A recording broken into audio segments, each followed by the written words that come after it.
I feel like every time I'm seeing you guys lately, I'm rushing to get out the door, but I have to leave early this morning because I am going to a bridal place to help my friend pick out her wedding dress, and I want to look nice, but I ain't got time because I already ate breakfast, made my coffee, FaceTimed with Alex, and then realized I have to leave in 45 minutes. I've got 45 minutes to film a video, chat to you guys about shit, put makeup on my face, and get out the damn door.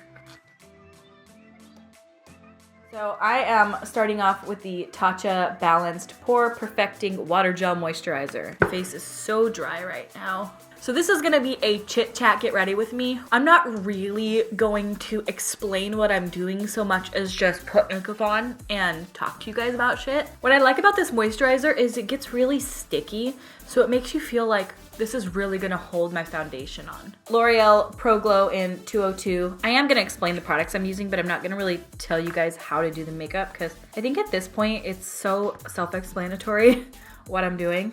I've got wet hair, by the way. Don't think that I'm like going bald. This room that I'm in right now, I think I was explaining it to you guys. It's hideous. It's got pink wallpaper with little white flowers on it. And then I re-drywalled the highway. It's like really difficult for me to say that sentence. I re-drywalled the hallway, but I did it myself, but we didn't tape and mud it because again, I don't know what I'm doing. So I called a drywall professional. Actually, I've called like 8 and I've gotten no return phone calls. Finally had a return phone call, had a guy come out and give me a quote. Just got the quote this morning, $5,500 for one room, another room, and to finish the hallway. So it looks as though I'm going to be not getting my house drywalled right away. And I want to, that's the thing. That's a lot of fucking money. Why is that so expensive? You tell me. If you drywall, tell me why that's so expensive. Tell me why a team of men can't hang drywall in 2 rooms and finish drywall in a hallway for less than $5,000. I'm sorry, but that seems excessive to me. And I understand that people need to get paid for their craft. Don't get me wrong. But my friend got her entire kitchen done. Floor, all the countertops, the cabinets, the re-drywalling, fixing everything for like only $10,000 more than that. So how is it possible that just this is that much money? I don't know, maybe I'm just being really stingy with my money, but it just seems excessive to me. It's very annoying because I'm ready to get it done and I just need to start working on this damn house. I literally, that's just the fucking drywall. So I'm gonna pay $5,000 to get the drywall done in 3 rooms. I still have to paint it. It's not like that includes painting. That literally just includes doing it. I feel like I could go to school, go to drywall school and finish it for like half that. And I'm at that point. I just need to do it. I know how to do it. It's not hard. I did tape and mud some of the areas. He said I did a good job. Maybe I should just finish it myself, but I don't want to. But I also don't want to spend $5,000. So I'm like at the point now where I feel like I should just knock it out and just do it myself. I totally was correct on the price of the drywall too. I was totally correct. I was sitting there thinking, I was shooting on the high end. I'm like, it's gonna be $5,000. It's gonna be $5,000. And I was right. I wanna go back to being a teenager. If you're a teenager right now and you don't have any of these responsibilities, you don't know how lucky you damn are. Being an adult is bullshit. And all you want when you're a kid is to be an adult. But being an adult is bullshit. And I could go right now and list all of the reasons why being an adult is bullshit if you want me to.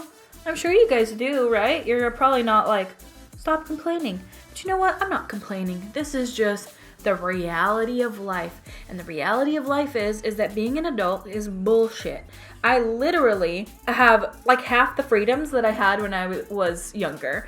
You like picture it being amazing and you're like, owning my own home is gonna be so cool because I can do whatever I want to it. And then you realize that to do anything you want to it, you have to have money and or skills of any sort. And I don't actually have any of those things. So that's fun. And it turns out anybody that does those trades actually wants money for them. Weird, right? All right, face is sufficiently powdered. I don't normally go this matte, but the other day I was way too shiny, and so I just need to like mattify a little. This is the Jouer Essential Lip Enhancer. Today is Thursday, and typically what happens to me on Thursdays is I get a cluster headache.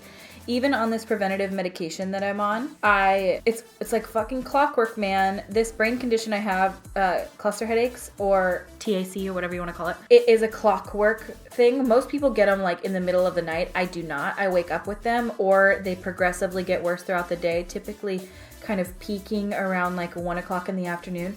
I'm atypical in my brain disease in the way that it doesn't work in me the way that it works in everybody else. That's why initially they were having a hard time diagnosing me, because they were like, you're just so atypical. But it's 100% cluster headaches, and I've been diagnosed. And verapamil totally works for me, which is the preventative med that I'm on that makes me super fat. Okay, it's not the only thing that makes me fat. What also makes me fat is eating a lot of food and never exercising, but it definitely contributes because I have always eaten a lot of food and not exercised, and I'm fatter now than I've ever been in my entire life. And I know that the medications are causing me side effects because I also get feet swelling, which I've never had in my life. I've never had swollen feet until I started taking verapamil. It can cause what they call peripheral edema. Especially traveling, I get it really bad, where as soon as I like get off the plane and I like look down at my feet, they're balloons. They're literally little red fluid-filled balloons, and it totally sucks. But I mean, it's the price you pay for not being in chronic, horrifying 10 out of 10 pain. I've had a lot of people asking me like for a pain update, because a lot of people out there suffer from chronic pain, which I did not realize until I started talking about it. Pain update wise, I would say the verapamil has cut my cluster headaches down by about, I'd say 85%, which is crazy good. If you guys would have seen my channel before, the reason I uploaded so infrequently was a lot in part because I was in so much pain and I couldn't, set a schedule because I would wake up in the morning and just be screaming in pain all day. And so that's a lot of the reasons why a couple years ago I was so shitty on my channel, because I just couldn't imagine feeling good every day. And I'd say 6 out of 7 days a week, I feel pretty good now, which is why you guys get so much content from me now. And I'm clearly a much happier person, and I have less worries in the world, because I truly do have less worries in the world. I don't feel pain constantly every single day. So it's been pretty good. Yeah, I'm fatter now, but I also feel good now. So I will certainly take being fatter over what I was experiencing before. And what's weird is it doesn't make me fat. My overeating makes me fat, but it inhibits me from, adds to the weight gain in a way that what it does is from what I understand, I may be totally wrong. From what I understand, it changes my metabolism. And so that's how it makes me fat, is that it works directly with my metabolism, where it like slowed it down to a damn near stop. Again, like when I eat the same way that I always have, now I'm getting fatter from the food that I've always eaten, and I can barely lose it even if I'm like eating nothing. Where some people would lose like 25 pounds in what I've done, I lose like 3. So we're going bridal today, so I think I'm gonna go with something from the Anastasia Modern Renaissance palette, Bon Fresco. I literally hate that name. Bon Fresco. On my Sigma E40 tapered blending brush, and I'm just gonna kind of run that throughout my crease. I love Anastasia shadows so much. They blend like no other shadow that I have. But yeah, pain-wise, I'm pretty good. I might get a cluster headache today because it is Thursday, and I can just sort of feel that side of my face. I'm lucky in the way that I can tell when I'm about to get one, so I can typically take a pill to stop it from getting, 10 out of 10. I can kind of get it when it's like at a 6. If I took a pill now, I'd probably be good, but I don't like the way that they make me feel. The preventative medication, fine, but I have to take a medication called sumatriptan. It's a migraine medication. I don't get migraines. They're different. People like to think that they're migraines and call them migraines. They are not. They are totally different than a migraine. They're just in my left eye, literally just right here, all around here, right back in this area, and then it radiates down the back of my neck. That's my area that I get them. Some people get them in their right eye. I get them in my left eye. A little bit of a love letter, just a little bit mixed in with Bon Fresco. But anyway, yeah, we don't have to talk about pain anymore, but yeah, the medication that I take makes me feel so weird. It's sumatriptan or Imitrex. I don't know if you've ever taken either of them before, but it just makes me feel like it makes my skin hurt, which is fine. I don't really care. But it makes my skin hurt in a weird way that, like, if my husband hugs me, it like hurts me. I mean, it helps, but it also makes me drowsy, and it makes me also feel almost like a lack of emotion. It's really odd. I don't feel like I can get excited or upset about anything when I'm under the influence of sumatriptan. It helps the pain though, so I don't really care. But it's such an odd feeling to have people be like, oh my god, this just happened. I'm like, wow. Okay, I'm gonna run those same colors under on my lash line. Take a little bit of that Love Letter and just sort of run it just along the outside here. I wanna go in with this pigment from Makeup Geek. This is Illusion, and it's just, so pretty. I am gonna mix this one with a setting spray because I want it to kind of paint on. I don't want any fallout on my cheeks. I just want to be able to kind of paint it on. So I'm mixing it in with the NYX Dewy Finish setting spray. Take the pigment on the back of my hand, just kind of warm it up, and then paint it on. It's such a cool color. I'm gonna go in with my Too Faced Better Than Sex mascara. And 2 days ago on the 21st, it was Mad Eye's 5-year adoptiversary. That's when I found him. If you guys don't know, I have a little kitty who has one eye. Some of you guys who have been here a long time, you of course will know him. Some of you don't, because I've had comments of people being like, who's that kitty? I'm like, you must be new here. One of the reasons I actually do like Facebook is because it does little reminders. Got a little reminder that I had Mad Eye for 5 years, and I have a full video about him up on my YouTube channel just for anyone who's interested or anyone who really loves animals. Mad Eye was found in a ditch 5 years ago. I worked at a veterinary hospital. Long story short, some kids found little kitty in a ditch, little baby kitten. He was so tiny. Oh my god. He weighed 1 pound, and his eye was popped out of his head, and they were going to euthanize him because he was not claimed by anybody. And that doesn't make them horrible. That's just like, he was suffering. He was literally suffering. He was so sick. He hadn't eaten in probably a month. He was skin and bones. I've never seen anything so small. He was literally a little bones. He was so tiny. And he was infested with lice, and his eye was popped out of his head, and there was just something that drew me to this kitten. I saw him, and normally I would probably be like, yeah, put him out of his misery, because he was so sick. Like, he was in a lot of ways, people thought unsavable because he just looked so bad. But I just felt something in my deepest heart of hearts. I was like, I just feel like I need to save this kitten. I was like, I'll take him. And they were like, okay, you're crazy, because he's not going to make it, because it really didn't look like he was going to. 5 years later, he's my best friend in the entire world. He's literally, if you follow me anywhere other than here, you've seen this little baby. He's got one eye. We got him surgery, got rid of his lice, took out his eye, fattened him up. I had to force feed him like 6 times a day, every day for 2 months, I believe. And oh my god, it was quite the undertaking, but oh my god, he was so worth it. This little baby, I like shit you not. Everything that people say about cats, Mad Eye is the opposite. Like, people are like, they're selfish, they're mean, they attack you at with no warning, they're not lovey, they're on their own terms. Mad Eye is a dog then, because he is the exact opposite. There is not a bone in his body that has any sort of mean in it. He's kind. He is always a love. He doesn't really have a meow. He just has a little, and so he like meows into your ear, and he snuggles with me anytime. Like, if I call him anytime, day or night, he's there. There is no question. You know, sometimes a cat will just look at you like, yeah, bitch, what?